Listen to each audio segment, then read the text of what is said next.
Hey everybody, it's Tamara Rose Blodgett, and I know I didn't post a video last week. I have a really good reason for that. I was really buried with my regular job and I didn't want to just put up anything. And another good reason is that I just decided that I wanted to have a little bit more data for everybody about the new elimination diet I've been following. And it will be 3 weeks on this coming Monday. So today is Friday. This is a real-time video. I'm actually doing it the day that I'm releasing it, which is fine. And it'll be a 3-week weigh-in on Monday, but I have lost 5.6 pounds since I began. And it puts me about 172 or 3 right now. I need to be about 150 pounds. I go by where I was at in high school. I know a lot of people justify gaining weight as they get older because they can't be at the weight they were. But I was actually at my high school weight for the majority of my life. Sometimes I'd inch up to closer to 160, but pretty much 145 to 150, with 145 being on kind of the lighter side for me, and then 150 being on the heaviest side. I was kind of in that 5-pound range. I'm 5'10". I'm going to start putting that up, my stats up at the top of the screen, and just letting that stay there for a while so people can reference that. I think it's important. A lot of people are like, you're body shaming, not me necessarily, but second person, you meaning the collective, are body shaming by saying how tall and how much you weigh. But we need to have some data just to ascertain, you know, what do we look like at that height and that weight. I think there's a lot of people that are curious and like to compare and say, well, she looks like this at this weight and that height. Maybe I will look like that, whatever that is, at the same weight and the same height. Also, we've been told the myth of, you know, once you get older, you get menopause, you can't lose weight. You can't look as good as you did when you were younger. Now that's true. I think that's true. I think I won't look as good as I did when I was, say, 20 at 150 pounds as I do at 57 at 150 pounds. But the mass is similar. Can I just get down to sort of the general size range that I was, so that I have a chance of doing anything from there? And plus, I'm not real interested in working out to death either. I do some butt exercises because I tend to have the pancake ass. You know, I'm a tall white girl with a pancake ass. Okay. And if I do butt exercises, I can combat that a little bit and give myself some shape. So I'm trying to do that to some degree. And then I'm continue to walk. A couple days ago, I did some super, super great victory on the health front. I did some work where I cut out visqueen around our little trees that are supposed to grow to offer us privacy between ourselves and the neighbor on the border of the property. And Hubs had put down the visqueen, and then he had dumped piles of gravel there, and I cut out circles around each little tree, and then I put the gravel around the tree. So I didn't walk that day because I did an hour of that, and I'll tell you what, I kicked my ass. I'm in such bad shape for that kind of stuff. And I'm just not feeling quite well enough to do it, but I wanted to do it because I wanted to see that process get done, because it eliminates weeds and makes it low maintenance. And that was really important to me. So I did that instead. But generally, when it's not pouring cats and dogs, I'll walk. Today I'll walk, and that feels good too. So that's all I'm doing. And I'm down 5.6 pounds. And the weight loss is interesting. And I'll put up on my Happy Scale. I have Happy Scale as an app. It's only good for iPhone, but if you have iPhone, I recommend it, because even though you don't like what the number is, it's nice to have the data later when you look back and say what was working, what was not working. And what's working for me right now is staying between, and I'm saying calories, guys, because I know a lot of people are interested in the calorie component because it's easy and it's a good point of reference. And I think it helps people to understand where I'm at. It seems as though I stall out a little bit if I have less than about 2,000 or 1,900 calories. I seem to lose less well. I seem to lose less well when I have too much protein and not enough fat.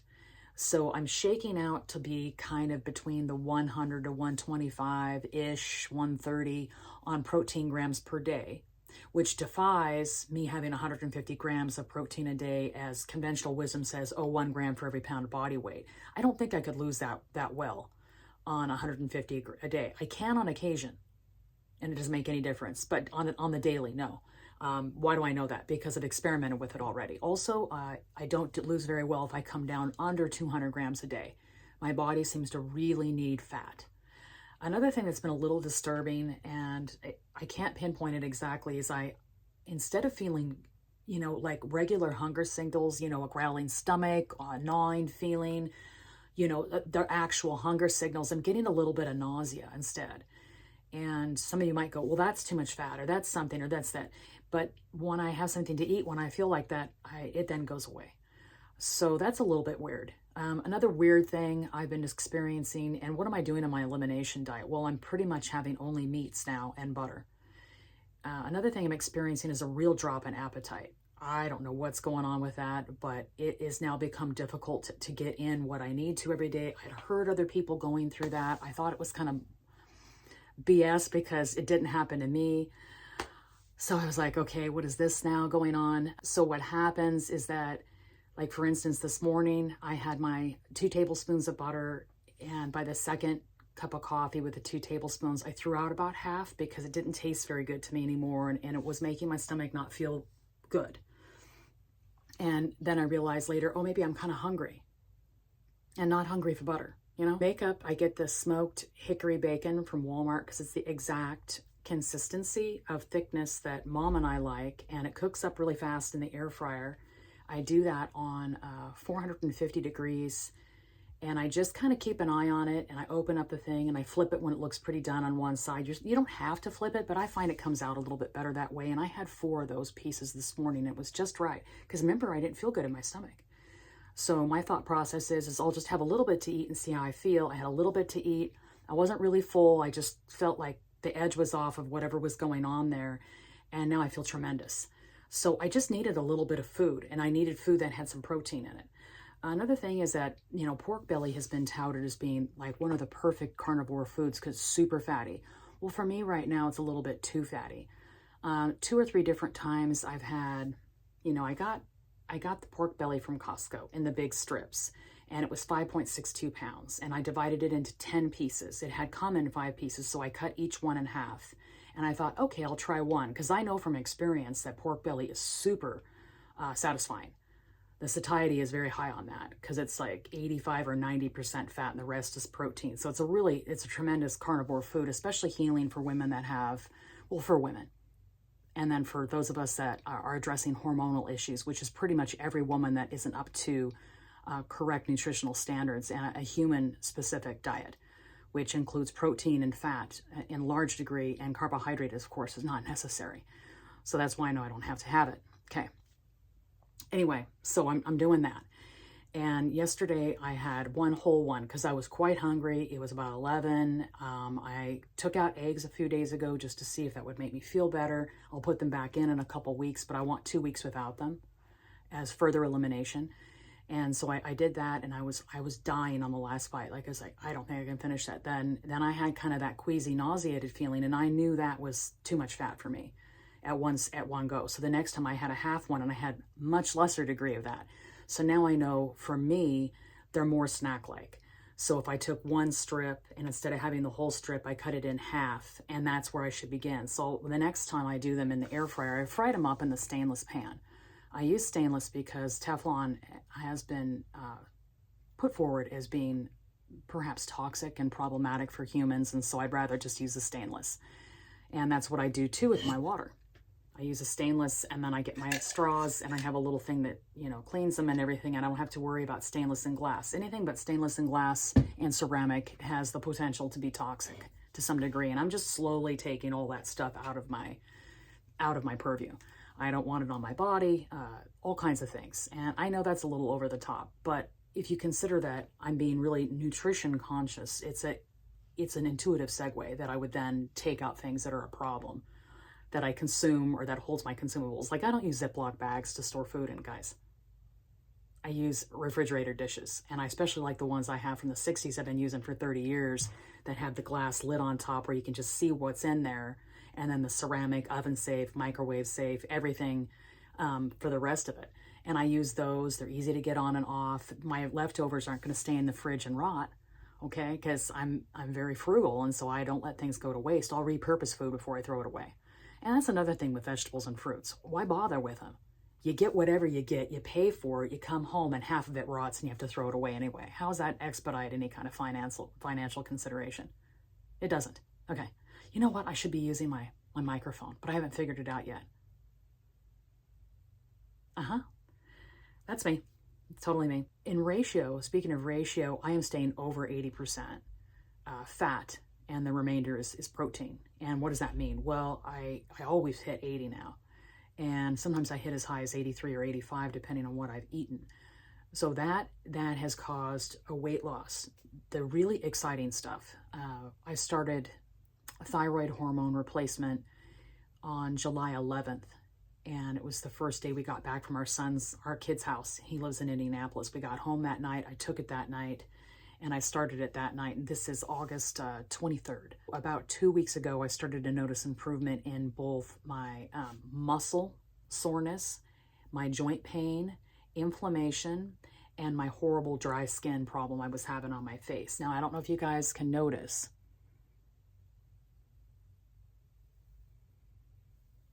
but my face is almost okay.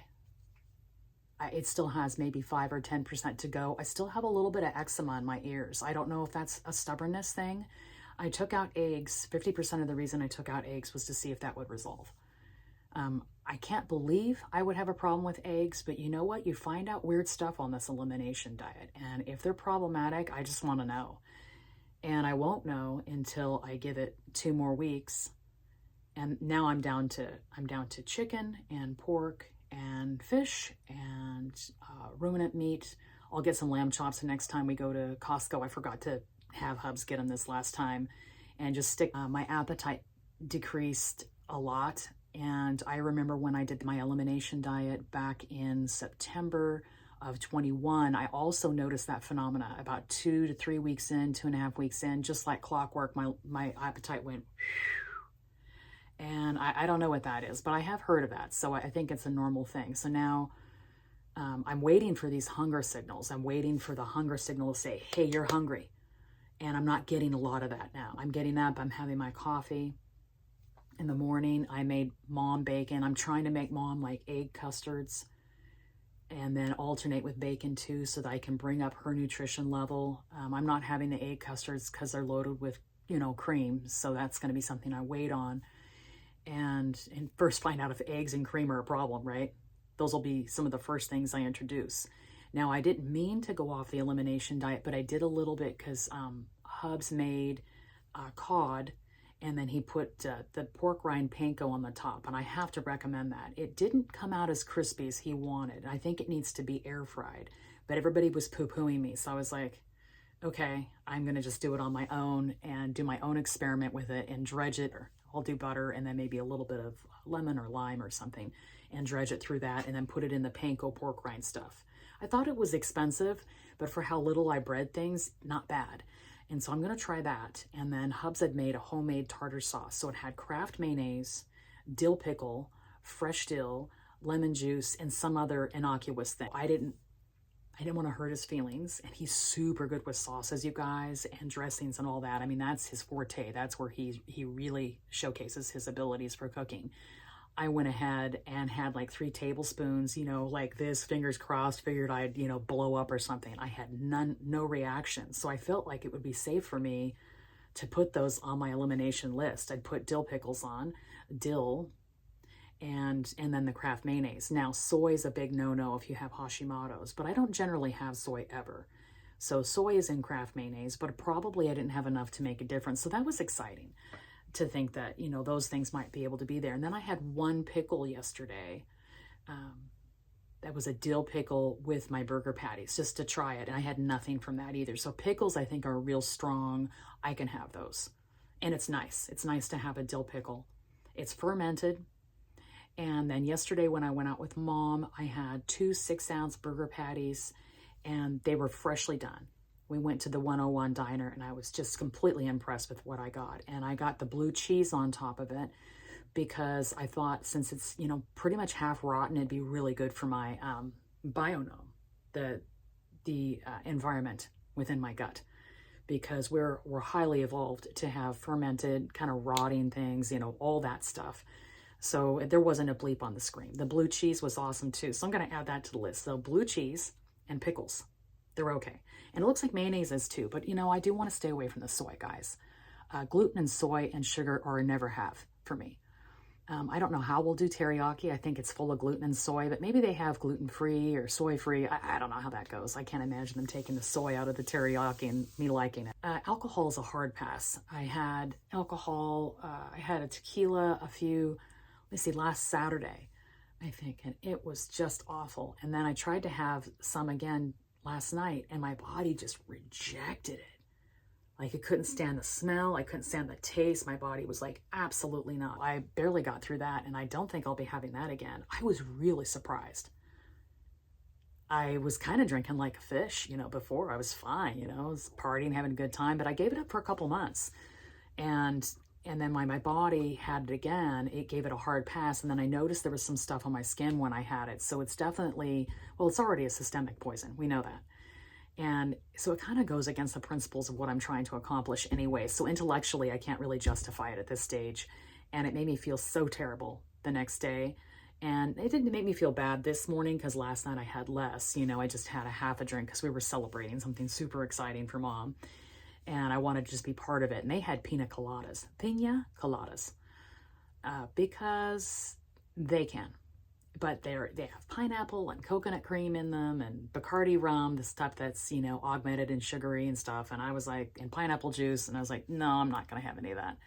One, it tastes good and everything, but to me, it seems very sweet to my palate now. And I can tell all that stuff. The good news is that I don't have any inflammation anymore. When I was putting the stuff around the trees, the gravel and the visqueen and everything, I was able to bend down all the way. Not because my butt's not strength. It's not a butt strength thing. It's totally an inflammation behind my knee. I went in, I got a cortisone shot, I got an MRI imaging, and all the while, the whole thing wasn't even tendonitis, guys. It was inflammation. Okay? I was treated totally for the wrong thing. And I'm glad to say that because, $500 later, and all this angst and worrying about my knee, only to find out my knee's okay. And it was all inflammation because my thyroid wasn't functioning properly. And it was just a gradual thing. As my hormonal stuff shifted because I was going deeper into menopause, my thyroid was unable to compensate. And so it was doing this. My hormones, my sex hormones were going down. My thyroid wasn't able to help me anymore the way it needed to. Everything was just tanking. And I didn't see that. I didn't see the forest for the trees, guys. So the thyroid hormone's going to stay. And I'm pleased to announce that without HRT involvement and just my thyroid hormone, I've started to lose. I have to say that my eating hasn't really changed enough. I mean, my ratios are kind of the same. I'm still eating, all meat at this point. I gave up cream. That's the only thing. Maybe it was stalling me a little bit. I don't know. But everything has improved. So I guess 5.6 pounds isn't an extraordinary amount of weight to lose in almost 3 weeks. I anticipate being down, a half pound to another pound by Monday's weigh-in. I'll do a short to let you guys know what I ended up being at. But if you consider that I'm 25 pounds overweight at the outside, at the absolute outside, I'm 25 pounds overweight. That's kind of fast, actually. And I think the first 2 or 3 pounds was inflammation weight. Because I had all this, liquid surrounding all my tissue and being part of my tissue because my thyroid wasn't functioning. So from here on out, it's going to be very interesting to see what happens. Now I've been on the thyroid for about 6 weeks, and so no HRTs to assist with that. So here I am, 57, 25 pounds overweight, more like 22 or 3 now, because I want to be 150, right? And that's the first goal. I would love to get down there, but we'll see what happens. I'm not going to change anything to make that happen if it doesn't happen. It's going to be what it is going to be. I'm as narrow and dogged and determined as I can be within the context of not being like a wacko or having no life, right? But it has made me look at things differently, and I don't have any cravings, guys. I don't want to have that stuff. Right now, it's pretty simple to stay the course, especially when I'm not feeling very hungry. It's hard for me to recognize my hunger signals at this point. I'm hoping to have better ones later. I am worried about getting enough food in because I'm not feeling very hungry. But I think I'll start in on the sardines. Like I'll have some sardines with salt right out of the can when I feel a little bit of hunger, I'll just grab something and get it in there. And then tonight I have a roast for this evening. But it's hard to get my fat in there too. So I'm not sure what's going on there. But each week, even if it's just in a short, I'll let you guys know how things are going. But I invite you to join me. I invite you to join me on this journey where, you know, women in their 50s can reclaim their health on their own, just by their own choices. Be the boss of your own health. I was very surprised this naturopath was able to help me with stuff, but she has data. And so she was able to do it. So what she did, because as I told you with the Dutch test, my progesterone was tanked. My estrogen was super tanked. My testosterone was okay. It was low normal. If it had been high, I'd be having beard problems and stuff. I don't have any of that on my chin or anything like that. I don't have real high levels of testosterone. She says it's right where it should be, and she likes that it's low normal. She loved my cortisol. She thought that was fine. I'm very low in biotin, so she recommended I get some of that. But, you know, the test showed that. And I said, well, that's B7. I said, what is that? And she goes, well, very hard to find in food. And I'm like, okay. You know, I'm just about done with these supplements, guys. I got 9 days left of the gut reset, and I can't wait to be done with it. It's just such a chore to take 3 pills and down that powdered crap every day. I just hate it, but it has made a difference. And then the thyroid's made a difference with my Mag-C consumption. I certainly can't do 3 pills anymore. I'm trying to figure it out right now. 2 seems too much too, so I've been taking 1, but then I stopped going, so I'm now, okay, 2 tonight, and we'll see how that goes. So now I'm taking progesterone, and I'm putting 1 milliliter of the estrogen cream or whatever on my arm. And then I'm taking my thyroid, which is dual tablets, one to address T4, T3, and then I'm taking Mag-C. So 5 things I'm doing at night. That's enough. And then when I eat my food, I'm taking this, what am I taking? Oh, E, D, selenium and zinc, and then this, I won't get UTIs if I take it stuff. It's like Azo or something. So I'm glad to drop one of those things in another week, which is that powdered probiotic kit that I got from the naturopath June 29th that wants you to run that course. It's a gut reset, and so I'll be done with that next week. And then I'm going to look on Amazon today and get biotin. And then I'm going to look also for a capsule that is D3 zinc selenium combination that also doesn't have filler. And that's a real problem, guys. You need to check your ingredient lists and make sure that you don't have soy or gluten or wheat products inside the ingredient list as fillers for your supplement, because if you have Hashimoto's or even any kind of immune compromise, that's exactly the antithesis of what you need to be doing. You don't need those ingredients in there. They could be triggerish. I mean, some of the top ingredients for Hashimoto's people not to have is soy, gluten, sugar, nightshades is up in there. They're also saying dairy and eggs. So I went ahead and got rid of that. I was like, well, maybe that's a thing, you know?